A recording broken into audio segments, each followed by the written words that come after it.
Salut, j'espère que tu vas bien et bienvenue dans Fat Loss. Fat Loss, c'est une playlist où je t'explique chaque semaine comment tu vas pouvoir perdre du poids sainement, concrètement et à long terme. Donc si jamais tu as raté les vidéos précédentes et que tu arrives en cours de chemin, je t'invite à cliquer juste ici pour aller les regarder et ainsi reprendre le fil avant d'arriver ici. Aujourd'hui, on va parler des lipides. Les lipides, c'est tout simplement la famille des graisses. Souvent, elles ont été diabolisées, notamment dans les années passées, puisque il y a un moment, en fait, tout bêtement, ce qu'on s'est dit, c'est le gras. Donc, si on arrête de manger du gras, on va perdre du gras, ce qui est foutrement faux. Mais ça, je te l'explique maintenant. Concrètement, aujourd'hui, pour faire un rapide résumé au niveau des lipides, les lipides, ils sont composés par plusieurs familles, et ça, je te l'expliquerai juste après, avec les différentes sources que tu vas pouvoir apporter à ton corps et dans quel dosage. Mais il faut savoir premièrement que 1 g de lipides est équivalent à 9 kcal, ou 9 calories, puisque kilocalories, calories c'est la même chose, mais maintenant tu le sais ça. Et donc, c'est tout simplement le macronutriment le plus riche en termes de calories, puisque 1 g de protéines est équivalent à 4 calories, et 1 g de glucides aussi. Il faut savoir que les lipides ne peuvent pas être synthétisés par le corps. Autrement dit, ton corps n'est pas capable de les créer. Si tu ne lui apportes pas par l'alimentation, il n'ira pas les chercher autre part. Il n'est pas capable de les synthétiser. Par exemple, si ton corps, à un moment de temps, tu n'as plus du tout d'énergie, il va être capable d'utiliser le gras que tu as dans le ventre, ou le gras que tu as stocké n'importe où, ou que tu ne vois pas spécialement, mais qui est stocké dans tes cellules, le prendre et le transformer en énergie pour faire fonctionner la machine. Mais il n'est pas capable de prendre du sucre pour créer du gras. Voilà, parenthèse terminée. Est-ce que les lipides sont indispensables? La réponse est oui.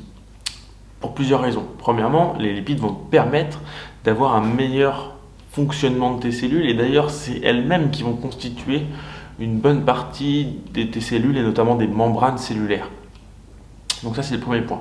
Le deuxième point, c'est qu'elles sont primordiales dans la perte de poids vis-à-vis de la digestion de ton système immunitaire, et aussi dans le transport de certaines vitamines, certaines protéines et certaines hormones. Autrement dit, sans lipides, tu vis pas très bien ou tu meurs. Donc, obligatoirement, il va falloir que tu en apportes à ton corps si tu veux être en pleine santé. Alors maintenant, quelles sont les sources de lipides qu'il faut que tu apportes à ton corps? Alors on va commencer par les plus mauvaises, ou du moins les moins bonnes, en allant vers les meilleures. Premièrement, on a une catégorie de lipides qui est entre guillemets à éviter au maximum. C'est les acides gras trans. C'est souvent écrit comme ça sur les paquets, tu verras. Alors pourquoi il faut les éviter? Tout simplement parce qu'ils ont été transformés. Oui.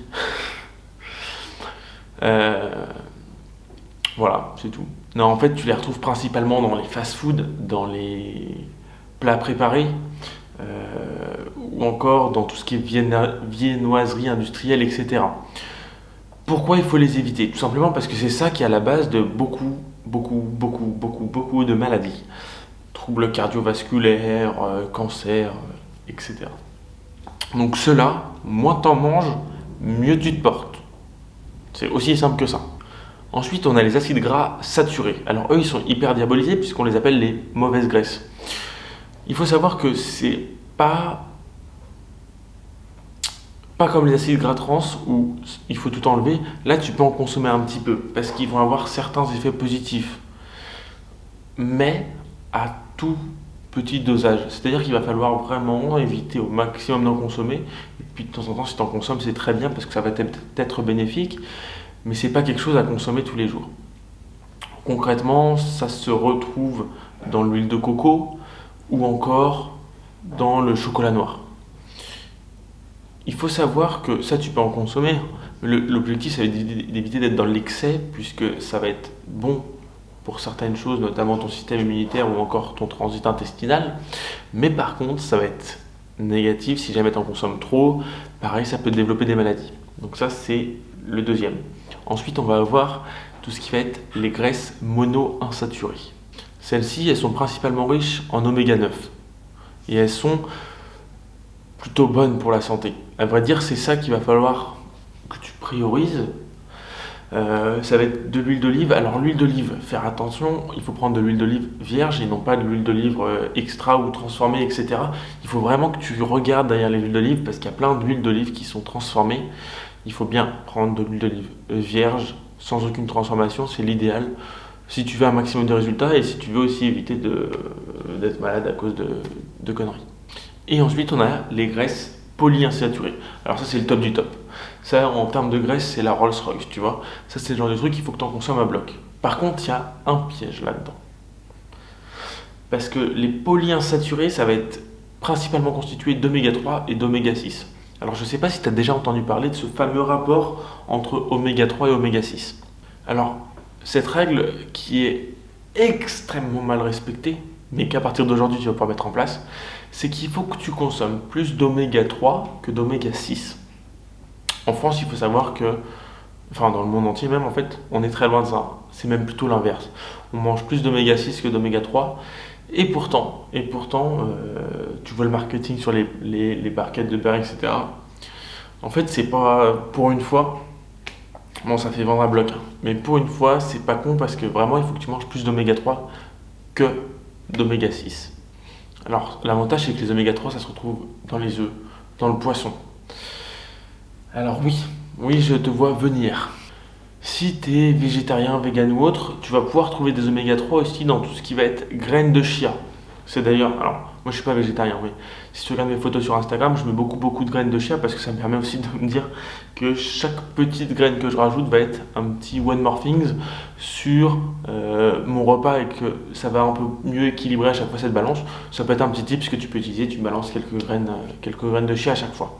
C'est une idée, je te laisse regarder sur Google, il y en a plein d'autres. Il n'y en a pas tant que ça, franchement, sincèrement, pour les végétariens. Mais je pense qu'en faisant des recherches un peu plus approfondies, tu trouveras quand même pas mal de trucs sympas pour équilibrer cette balance. Et le problème, c'est qu'en fait, les oméga 6, eux, donc il faut avoir un tout petit peu moins que les oméga 3, voire même un peu beaucoup moins, c'est tout simplement tout ce que tu consommes aujourd'hui. Huile d'olive, huile de colza, céréales. Alors en fait, si tu veux, le truc, c'est principalement à cause des céréales d'ailleurs, on consomme beaucoup plus d'oméga 6 que d'oméga 3. Et aujourd'hui, ton objectif va être d'équilibrer la balance et de faire pencher un petit peu la balance pour les oméga 3 si tu veux avoir une santé au top du top. Pour conclure cette vidéo, je vais te donner précisément combien de grammes tu dois apporter à ton corps en termes de lipides pour être en pleine santé. Il faut que tu apportes entre 0,8 et 1 g par kilo de poids de corps pour être en bonne santé. Je pèse 75 kg, je dois donc apporter à peu près 70-75 grammes de lipides à mon corps pour être en pleine santé. Et avant de te quitter, j'aimerais tout simplement te dire que, au-delà de tous ces chiffres, j'espère ne pas t'avoir trop embrouillé avec tous les types de lipides. S'il y a une chose que tu dois retenir de cette vidéo, une seule et unique chose, c'est de varier au maximum tes sources de lipides.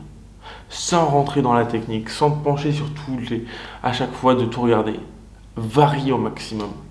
Et très souvent, naturellement, en cherchant à varier, la balance va s'équilibrer petit à petit. Et si jamais tu te tournes vers des aliments non transformés, des aliments qui te conviennent, des aliments bruts, tu auras ta balance qui va se faire toute seule. Et tu n'auras même pas besoin de t'emmerder à calculer ou à regarder ou à te torturer la tête. Moi, je te dis à la semaine prochaine. Salut. Ah oui, abonne-toi.